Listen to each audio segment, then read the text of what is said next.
Hi friends, welcome back to my channel. ಇವತ್ತಿನ ಈ ವಿಡಿಯೋದಲ್ಲಿ ನಾವು ಕ್ರಾಂತಿವೀರ ಸಂಗೊಳ್ಳಿ ರಾಯಣ್ಣನವರ ಕುರಿತು ಭಾಷಣದ ಬಗ್ಗೆ ನೋಡೋಣ. ಈ ವಿಡಿಯೋ ಇಷ್ಟವಾದಲ್ಲಿ ಲೈಕ್, ಶೇರ್ ಹಾಗೆ ಸಬ್ಸ್ಕ್ರೈಬ್ ಮಾಡ್ಕೊಳ್ಳಿ. ಇನ್ನಷ್ಟು ವಿಡಿಯೋಕ್ಕೋಸ್ಕರ ಕಮೆಂಟ್ ಮೂಲಕ ತಿಳಿಸಿ. ಹಾಗೆಯೇ ಫ್ರೆಂಡ್ಸ್ ಆ್ಯಂಡ್ ಫ್ಯಾಮಿಲಿಗೆ ಕೂಡ ಶೇರ್ ಮಾಡಿ. ವೇದಿಕೆಯ ಮೇಲಿರುವ ಗಣ್ಯರೇ, ಶಿಕ್ಷಕರೇ ಮತ್ತು ನನ್ನ ಪ್ರೀತಿಯ ಸ್ನೇಹಿತರೆ, ಎಲ್ಲರಿಗೂ ಶುಭೋದಯ. ಇಂದು ನಾನು ನಮ್ಮ ಹೆಮ್ಮೆಯ ನಾಡಿನ ಅಪ್ರತಿಮ ಸ್ವಾತಂತ್ರ್ಯ ಹೋರಾಟಗಾರ, ಕಿತ್ತೂರು ಸಂಸ್ಥಾನದ ಸೇನಾಧಿಪತಿಯಾಗಿದ್ದ ಕ್ರಾಂತಿವೀರ ಸಂಗೊಳ್ಳಿ ರಾಯಣ್ಣನವರ ಬಗ್ಗೆ ಮಾತನಾಡಲು ನಿಮ್ಮ ಮುಂದೆ ನಿಂತಿದ್ದೇನೆ.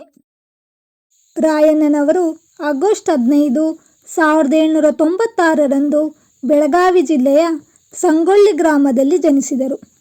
ಇವರು ಕೇವಲ ಒಬ್ಬ ಸೈನಿಕನಾಗಿರಲಿಲ್ಲ, ಬದಲಿಗೆ ಮಾತೃಭೂಮಿಯ ರಕ್ಷಣೆಗಾಗಿ ತನ್ನ ಪ್ರಾಣವನ್ನೇ ಮುಡಿಪಾಗಿಟ್ಟ ವೀರಪುತ್ರರಾಗಿದ್ದರು.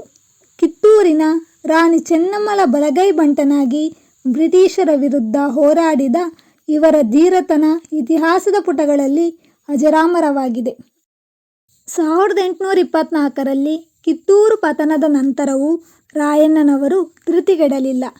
ಬ್ರಿಟಿಷರ ದಬ್ಬಾಳಿಕೆಯ ವಿರುದ್ಧ ಗೆರಿಲ್ಲಾ ಯುದ್ಧ ತಂತ್ರವನ್ನು ಬಳಸಿ ಶತ್ರುಗಳ ಎದೆಯಲ್ಲಿ ನಡುಕ ಹುಟ್ಟಿಸಿದರು. ಬ್ರಿಟಿಷರ ಕಚೇರಿಗಳು ಮತ್ತು ಖಜಾನೆಗಳನ್ನು ಲೂಟಿ ಮಾಡಿ ಆ ಹಣವನ್ನು ಬಡವರಿಗೆ ಮತ್ತು ಕ್ರಾಂತಿಯ ಸೈನ್ಯಕ್ಕೆ ಬಳಸುತ್ತಿದ್ದರು.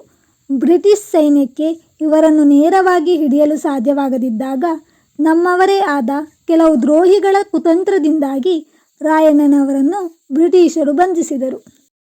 ಜನವರಿ 26, 1831ರಂದು ನಂದಗಡದಲ್ಲಿ ರಾಯಣ್ಣನವರನ್ನು ಬ್ರಿಟಿಷರು ಬಹಿರಂಗವಾಗಿ ಗಲ್ಲಿಗೇರಿಸಿದರು. ಗಲ್ಲುಗಂಬದ ಹಗ್ಗವನ್ನು ಕೊರಳಿಗೆ ಹಾಕಿಕೊಳ್ಳುವಾಗಲೂ ರಾಯಣ್ಣನವರು ಹೆದರಲಿಲ್ಲ. ಆ ಸಮಯದಲ್ಲಿ ಅವರು ಗರ್ಜಿಸಿದ ಆ ಕೊನೆಯ ಮಾತುಗಳು ಇಂದಿಗೂ ಪ್ರತಿ ಕನ್ನಡಿಗನ ನರನಾಡಿಗಳಲ್ಲಿ ದೇಶಭಕ್ತಿಯನ್ನು ಜಾಗೃತಗೊಳಿಸುತ್ತವೆ. ನನ್ನನ್ನು ಗಲ್ಲಿಗೇರಿಸುವುದರಿಂದ ಕಿತ್ತೂರನ್ನು ನೀವು ಶಾಶ್ವತವಾಗಿ ಆಳಬಹುದು ಎಂದು ತಿಳಿಯಬೇಡಿ. ನನ್ನ ಕೊನೆಯ ಆಸೆ ಏನೆಂದರೆ ನಾನು ಮತ್ತೆ ಈ ಪುಣ್ಯ ಭೂಮಿಯಲ್ಲಿ ಹುಟ್ಟಿ ಬರಬೇಕು ಮತ್ತು ಬ್ರಿಟಿಷರ ವಿರುದ್ಧ ಹೋರಾಡಿ ನನ್ನ ನಾಡನ್ನು ಸ್ವತಂತ್ರಗೊಳಿಸಬೇಕು. ಅವರ ಈ ವೀರ ಮರಣ ಮತ್ತು ತಾಯ್ನಾಡಿನ ಮೇಲಿದ್ದ ಭಕ್ತಿ ಇಂದಿನ ಯುವ ಪೀಳಿಗೆಗೆ ದೊಡ್ಡ ಪ್ರೇರಣೆಯಾಗಿದೆ. ಕ್ರಾಂತಿವೀರ ಸಂಗೊಳ್ಳಿ ರಾಯಣ್ಣನವರ ಬಲಿದಾನವನ್ನು ನಾವು ಎಂದಿಗೂ ಮರೆಯಬಾರದು. ಅವರ ದೇಶಭಕ್ತಿಯ ಗುಣಗಳನ್ನು ನಮ್ಮ ಜೀವನದಲ್ಲಿ ಅಳವಡಿಸಿಕೊಳ್ಳೋಣ ಎಂದು ಹೇಳುತ್ತಾ ನನ್ನ ಭಾಷಣವನ್ನು ಮುಗಿಸುತ್ತೇನೆ. ಧನ್ಯವಾದಗಳು. ಜೈ ಹಿಂದ್, ಜೈ ಕರ್ನಾಟಕ ಮಾತೆ.